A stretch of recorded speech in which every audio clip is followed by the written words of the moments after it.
हो जाएगा वो सब। सही सही, ये क्या हुआ? क्या हुआ बेटा? ये तुम्हें चोट कैसे लगी? सब ठीक ठाक तो है? आजा। अरे सोनाली, करिश्मा, मानसी, अरे कुठे आहेत सगळे? जल्दी आओ। सावकाश सावकाश, धीरे धीरे, आहिस्ता आहिस्ता कदम।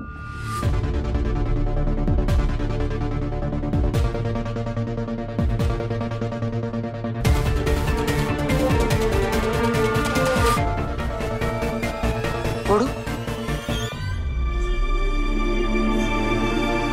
सही, क्या हुआ तुझे? ये चोट कैसे लगी? तूने किसी से लड़ाई की क्या? बोल।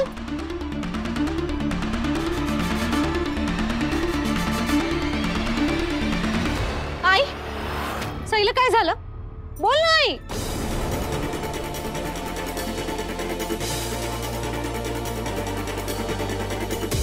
सही, तुम कुछ बोल क्यों नहीं रही हो? बताओ ना सही, तुम तो अस्पताल गई थी ना?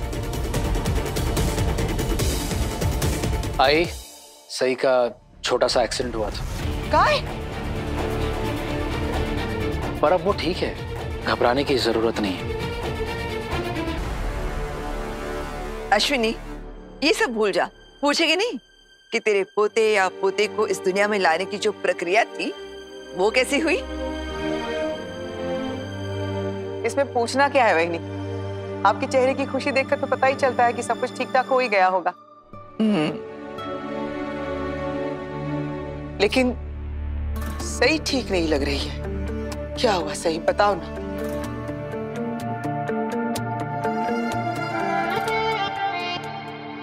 वहीनी, पत्रलेखा को क्या हुआ? ये ठीक है ना? हाँ, एकदम ठीक है। और हमें अगले 9 महीने तक इस बात का ध्यान रखना पड़ेगा कि बिल्कुल ठीक रहे। ये हमारी जिम्मेदारी है।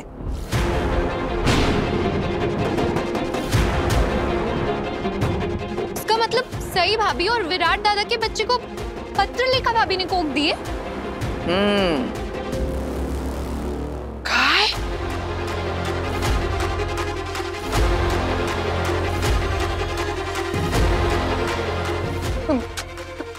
सही।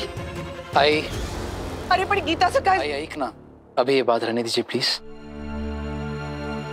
आप सब बस इतना जान लीजिए कि बाकी की कोख में सही और मेरा बच्चा पल रहा है।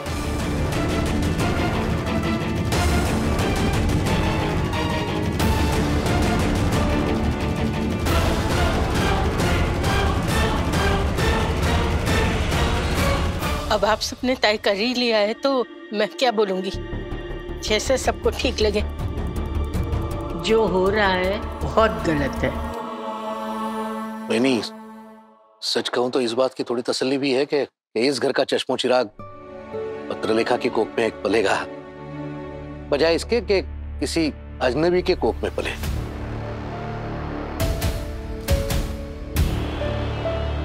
अरे हमारे खानदान का वारिस हमारे परिवार के किसी सदस्य के कोख में पलेगा और इसी घर में बड़ा होगा। इससे बड़ी और खुशी की बात क्या हो सकती है? हाँ बताओ। लेकिन सही का क्या? इसने तो कोई और औरत, वुमन, महिला देखी थी ना अपना बच्चा पैदा करने के लिए। क्या हुआ उसका? भाग गई वो?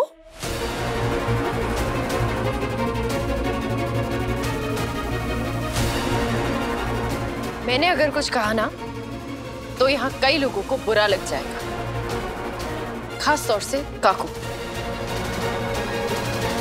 सोनाली काकू, आप इस बारे में सही से कोई बात ना करें तो ही बेहतर है। अरे प्लीज।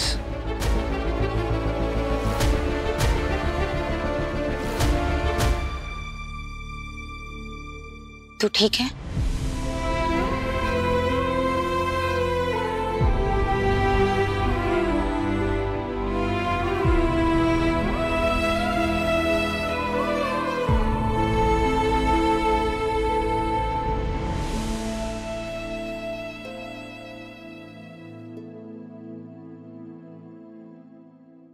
करिश्मा, हो आई? कुछ बात समझ में आई? हो आई? तो जल्दी से मुझे भी बता देना। आई। अच्छा बताती हूँ। लगता है हॉस्पिटल में कुछ बहुत ही बड़ा कांड हुआ है जो हमसे छुपाया जा रहा है। हॉस्पिटल में क्या हुआ क्या नहीं हुआ इसे जाने दो, और इस बात पर ध्यान दो कि पत्रलेखा अपनी कोख में विराट और सई के अंश को लेकर आई है। अगले 14 दिन में प्रेगनेंसी की रिपोर्ट पक्की हो जाएगी।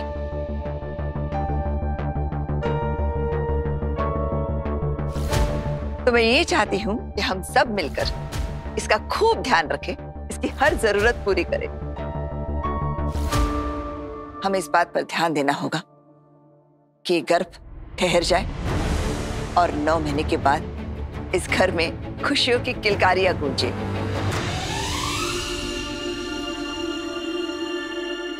पत्रलेखा आज से कोई घर का या रसोई का काम नहीं करेगी। इसके हिस्से का काम मुझे या सोनाली को भी करना पड़ेगा तो भी चलेगा। क्यों? क्यों नहीं? हाँ? अगर मैंने किसी को भी पत्रलेखा को जरा सा भी परेशान करते देखा तो मैं उसका जीना मुश्किल कर दूंगी।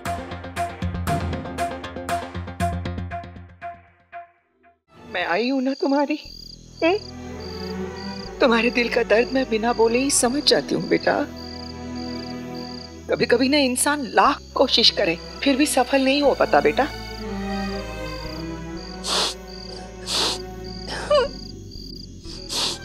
तुमने भी लाख कोशिश की ना कि तुम्हारा और विराट का बच्चा पत्रलेखा की कोख में ना पले, है ना? लेकिन ऐसा नहीं हुआ।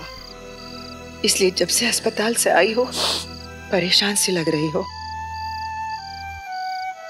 सही, तुम इतनी चोट पहुंची, इतना दुख हुआ, लेकिन घर के किसी ने कुछ भी नहीं कहा। इसका मतलब जरूर अस्पताल में बहुत कुछ हो गया है जिसकी वजह से गीता की जगह पत्रलेखा ने ली। सही, देखो बेटा, जब दिल दर्द से भरा हुआ होता है ना तब वो दुख बांटना चाहिए, किसी से कहना चाहिए तो मन हल्का हो जाता है बच्चा। क्या हुआ बताओ? नहीं आई, नहीं, इस बारे में बात करने का कोई मतलब नहीं है। मुझे तो लगता है मेरी किसी भी बात का इस घर में कोई मतलब है ही नहीं। किसी को कोई फर्क नहीं पड़ता। तभी तो मेरे लाख मना करने के बावजूद भी पाखी ने मेरे बच्चे को कोख दी। मैं अस्पताल में मौजूद नहीं थी तो मेरी गैर मौजूदगी का फायदा उठा के ये प्रक्रिया कर ली। अब सब हो गया ना?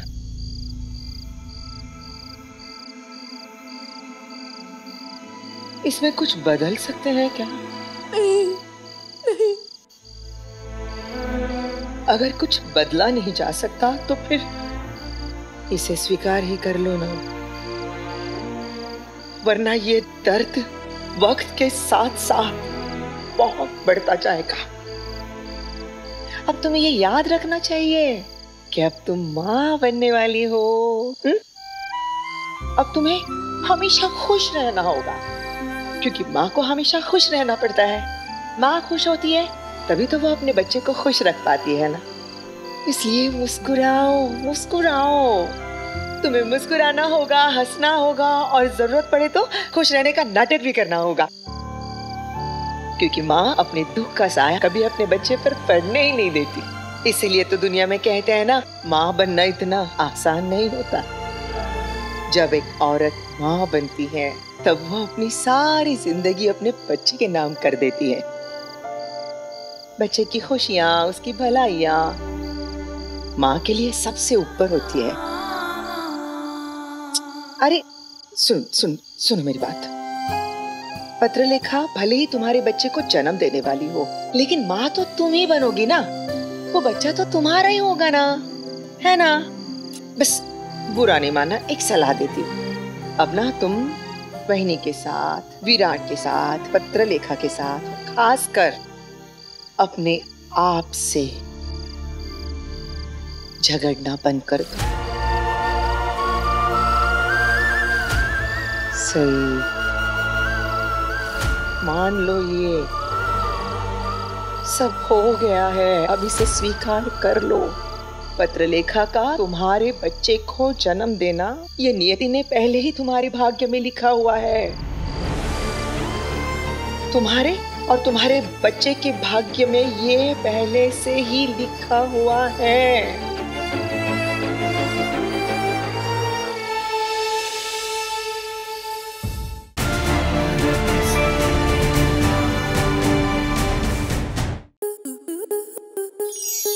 स्टार प्लस के ऐसे ही और बेहतरीन लम्हे देखने के लिए सब्सक्राइब करें हमारे YouTube चैनल को।